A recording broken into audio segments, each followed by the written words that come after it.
Hi guys, welcome to HardReset.Info channel. Today I have Samsung Galaxy S24 and I want to show you how to clear app cache and data from this device. Our first step to do this is from main menu. We must swipe up the screen and go to the settings, where we look for our apps selection right there. In it, we have list of our application and we must look for application which we want to clear.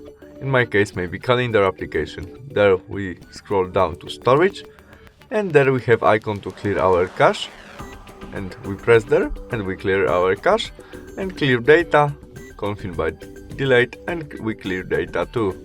And that's all. Thanks for watching. See you soon. Bye.